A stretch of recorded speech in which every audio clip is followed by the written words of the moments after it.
পাশে অনেক টমেটো নিয়ে আসছে, তাই চিন্তা করলাম আমার ছেলের যেহেতু টমেটো সস অনেক পছন্দ, তাই আমি একটু টমেটো সস বানানোর জন্য এখানে আমি 4 টুকরা করে টমেটো কেটে নিয়েছি, আর এখানে কিছু শুকনো মরিচ দিয়েছি। আর এখানে আমি একটা কাপড়ে পেঁয়াজ, রসুন, তারপর হচ্ছে গোলমরিচ আর দারচিনি দিয়েছি।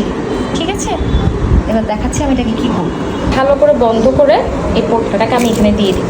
ঠিক আছে, এখন অল্প পরিমাণে পানি দিব। আপনারাও চেষ্টা করবেন অল্প পরিমাণ পানি দিতে, কিন্তু বেশি পানি দিলে কিন্তু টমেটোটা এমনি টমেটো থেকে আমাদের অনেক পানি বের হয়, আর যদি পানি বেশি দেন তাহলে আরও থকথকে টাইপের হয়ে যাবে। তাই পানি অল্প করে দিয়ে আমি সিদ্ধ করতে দিব।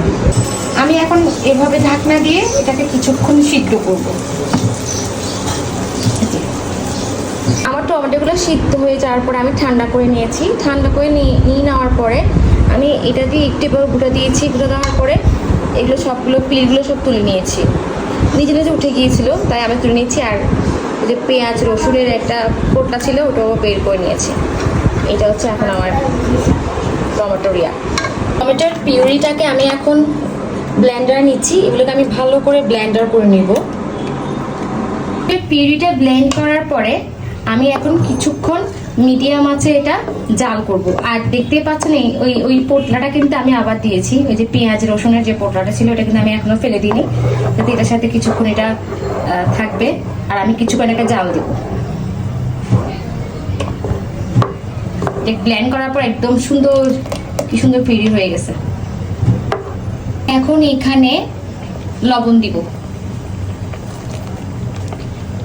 1 চামচ লবণ, 4 চামচ 1 চামচ লবণ দিয়েছি। পরে যদি স্বাদ অনুযায়ী যদি আরটু লাগে মনে হয় তখন পরে দিয়ে নিব। এরপর আমি এখানে দিব 1 কাপ চিনি। চিনিটাও হচ্ছে কি আপনাদের যারা একটু মিষ্টি খেতে পছন্দ করেন, মিষ্টি সস, তারা একটু বেশি পরিমাণ দেবেন। আর যারা একটু মিষ্টি কম খেতে পছন্দ করেন তারা একটু কম দেবেন। যেহেতু আমি একটু মিষ্টি বেশি খাই সব কিছুতে, হ্যাঁ আমি একটু চিনি বেশি দিব। এবার আমি এটাকে ভালো করে নাড়তে থাকবো। আমি নিয়েছি কর্নফ্লাওয়ার আর ভিনিগার, 1.5 চামচের মতো নিয়েছি আমি কর্নফ্লাওয়ার, আর 1 চামচটা একটু কম নিয়েছি আমি ভিনিগার। আর আমি এত আন্দাজ করে আসলে বুঝে উঠতে পারি না, তাই আমি আমার মতো করে দিয়ে দিই। আমি এই ভিনিগার আর কর্নফ্লাওয়ারের মিক্সটা আমি আমার সসে দিয়ে দিব।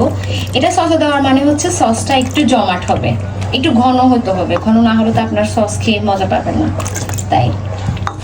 আর আপনারা যদি কেউ ঝাল খেতে পছন্দ করেন, ওখানে আপনারা চাইলে মরিচের গুঁড়া ইউজ করতে পারেন। পোটলা আমি এখানে দিয়েছিলাম পেঁয়াজ রসুনের ওই মশলার মিক্স। এখন আমি পোটলাটা তুলে ফেলবো। বাস এইভাবে দিলে আর আলাদা করে আপনার এখান থেকে কিছুই তোলা লাগবে না। এটা সুন্দর স্মেলও ছাড়বে, সবকিছু ঠিকঠাক থাকবে। রেডি হয়ে গেল আমার টমেটো সস। দেখতে পাচ্ছেন একদম খুব সুন্দর একটা ঘন টেক্সচার চলে আসছে। আমি এখন ঠান্ডা করে একটা জারে ঢুকাই নেব। আমি আমার টমেটো সসটাকে জারে ঢুকাই নেব। দেখেন আমার কি সুন্দর হয়েছে সসটা। আপনারা নিজেরাও চাইলে বাসায় সবাই এইভাবে করে টমেটো সস বানিয়ে নিতে পারেন। একদম ইজি, একদম সহজ রেসিপি। এই 2-4 টমেটো সস হয়েছে, দেখতেই পাচ্ছেন। আমি 2টা কাচের বয়ামে যার এগুলা সসগুলো নিয়ে নিয়েছি। এইটা আর একটুখানি সামান্য হয়েছিল, আমার আপাতত কাচের বোতল ছিল না, তাই এইটার মধ্যে ভরে নিছি। এটা রাখছি এক পাশে, এটা খেয়ে ফেলবো। তো সবাই জানাবেন আমার সসটা কেমন লেগেছে, আর হচ্ছে আমার রেসিপিটা কেমন লেগেছে। আপনারা অবশ্যই রেসিপিটা একবার হলে ট্রাই করবেন বাসায়। আশা করি আপনাদের ভালো লাগবে। যেহেতু এখন টকটার দাম একটু কম, তো এখন বাসায় এনে এখনই আপনারা সবাই সসটা বানিয়ে ফেলেন। এভাবে করে বানালে কিন্তু অনেক ভালো লাগবে। এটা কিন্তু খেতে অনেক টেস্ট হয়েছে, মাশাআল্লাহ। সবাই একবার হলে ট্রাই করবেন, আর আমাকে কমেন্ট দিয়ে জানাবেন আমার রেসিপিটা কেমন হয়েছে। সবাই ভালো থাকবেন।